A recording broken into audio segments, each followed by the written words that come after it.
E aí, gente? Seguinte.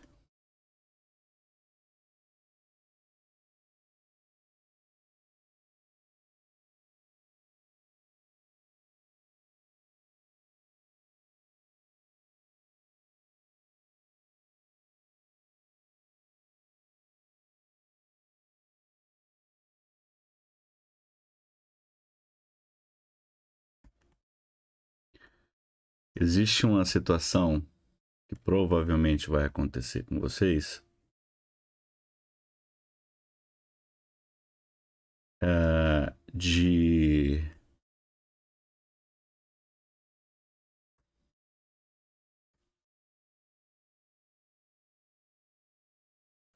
de inconsistência entre os dados que vocês conseguiram na entrevista e o que eu consigo na hora que eu entro na sala de aula.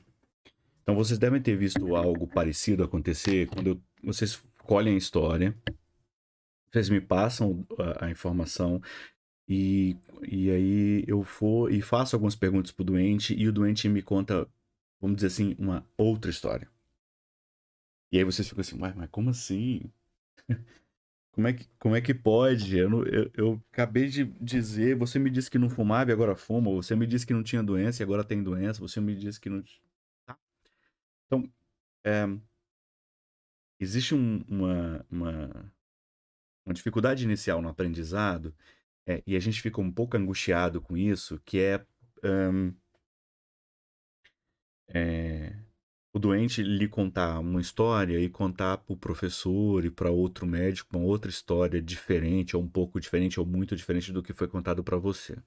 Isso tem uma série de motivos que isso acontece e não necessariamente o problema está no paciente. Porque a primeira coisa que vocês vão querer dizer é que a culpa foi do paciente, né? Você chega aqui o professor falou assim: não, mas eu perguntei, eu falei pra ele me disse que era assim, ele me disse que era assado, bababá, bababá.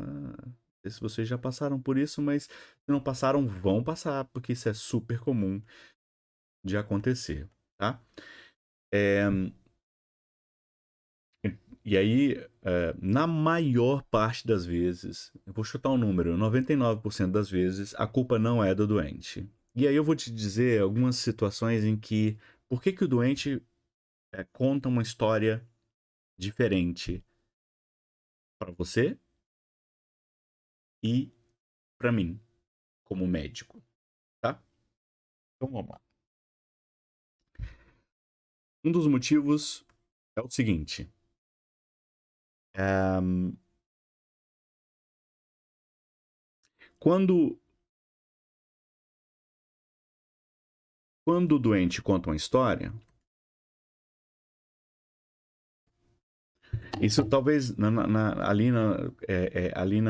ambulatório talvez vocês não vão perceber, porque o intervalo entre vocês atenderem e eu atender é muito próximo, então talvez não tenha isso. Mas assim, coloquei aprende ali para dizer o seguinte: os pacientes aprendem a contar a própria história. Como? Se o paciente tem uma doença crônica, e ele foi em várias consultas, é um adulto, um idoso, ele foi em várias consultas, ele tem que contar sempre a mesma história. Isso acontece muito no hospital, porque tem muito plantonista, aí o plantonista vai lá e pergunta, o outro vai lá e pergunta. Ele sempre conta a história. Ele meio que aprende a contar a história. Aprende como? Ele começa a perceber, por exemplo, que alguns dados da história que ele conta, ele percebe pela resposta do médico que está atendendo ele que esse dado é importante. Outros dados da história, ele percebe que o médico não dá importância. E aí ele começa a modular a história dele e consegue contar a história de formas diferentes cada vez que ele conta a história. A primeira história que ele conta não é igual à segunda, não é igual à terceira, não é igual à quarta. Por quê? Porque conforme ele vai contando, ele vai percebendo que uma das informações que da primeira história que ele contou são pouco importantes, e aí ele dá menos peso para ela. Na terceira vez ele nem conta sobre isso, e aí na quarta praticamente ignora esse fato. E outras coisas que na primeira história ele não contou, mas ele aprendeu que o médico queria saber, então na segunda história ele já começa a contar, na terceira história ele dá um valor maior. Tá? Então, conforme o doente conta a própria história, ele aprende um jeito de contar que é modulado por quem está lá entrevistando o doente. Tá? Então, o paciente aprende a contar a história. Aprende e reaprende a contar, né? 2. Memória. A memória é um negócio assim, que não é plenamente confiável. A gente esquece e às vezes a gente se lembra. Nós, como entrevistadores, nós podemos ajudar o paciente a se lembrar. A gente tem que dar a oportunidade para que ele se lembre.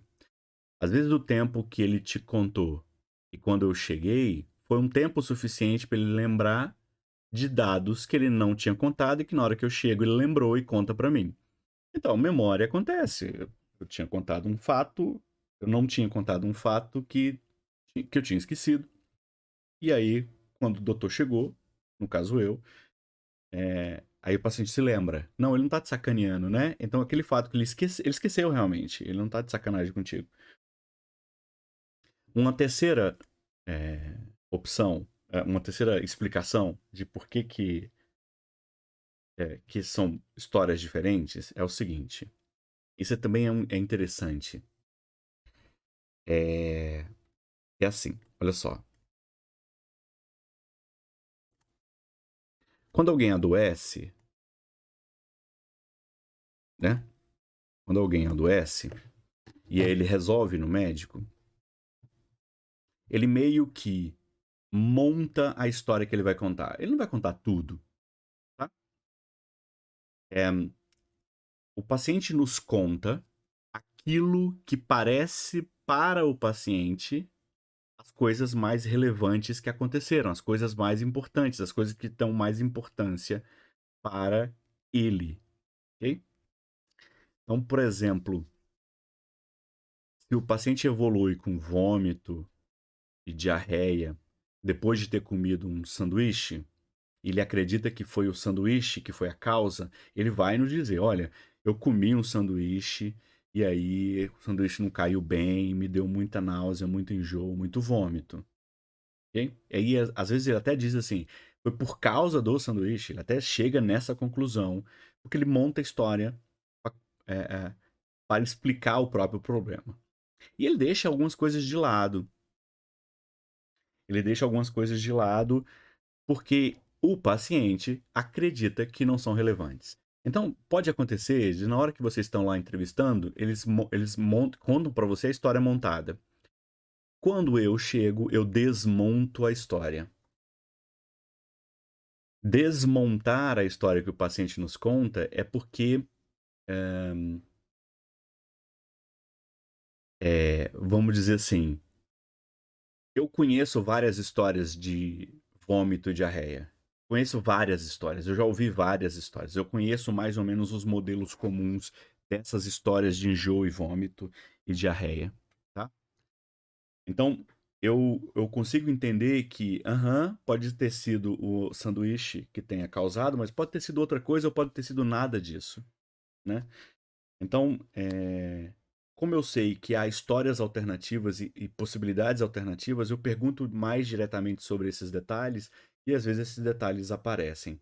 Então, eu consigo entender que essa história foi montada e que talvez tenha algumas coisas que aconteceram que ele não quis me contar porque ele achou que era uma bobagem e achou que não tinha importância. Então, é como se eu desmontasse a história que ele me contasse para a gente montar novamente. Eu, no papel ali, na entrevista, eu vou ajudar o doente a contar a própria história. Esse é meu papel lá, tá? Em quarto,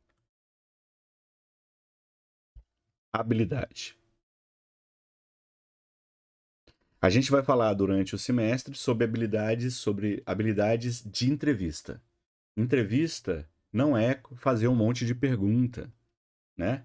É como um sensor do IBGE que faz, você mora onde? Quantos filhos você tem? Não sei o quê, blá, blá. faz um monte de perguntas, o paciente tem que responder.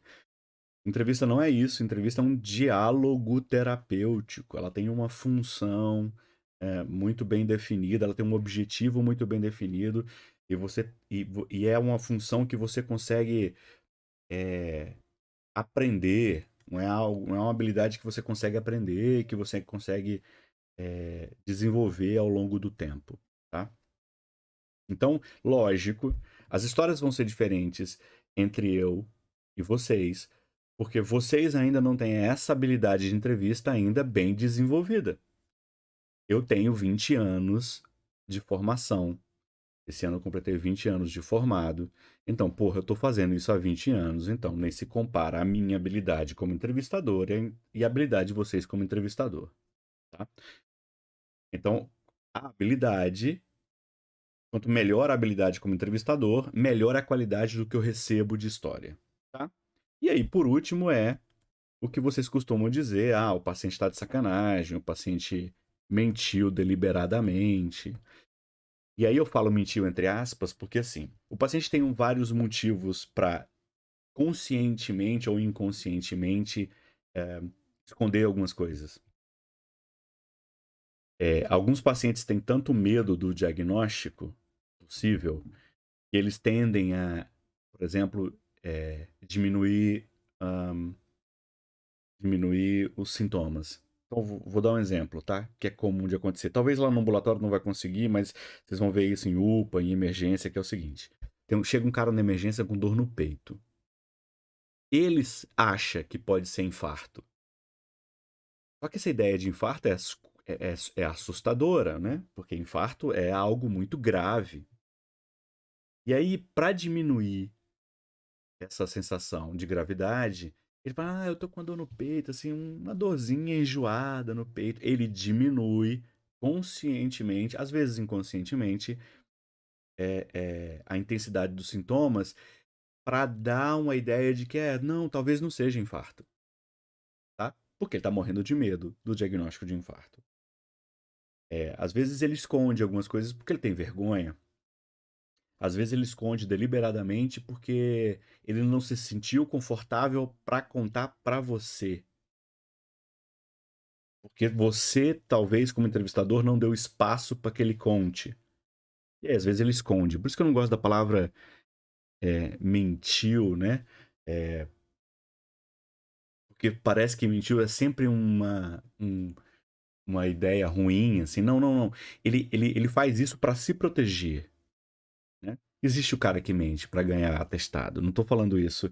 Mas a maior parte das vezes o paciente esconde ou ignora para se proteger do que pode acontecer quando ele conta a verdade. Por isso que uma das coisas muito importantes entre um médico e o seu paciente é uma relação de confiança. Me conte o que está acontecendo e eu vou cuidar de você. Existe uma relação de confiança entre um e outro, e isso é importante para estabelecer esse relacionamento terapêutico entre o médico e o paciente, certo?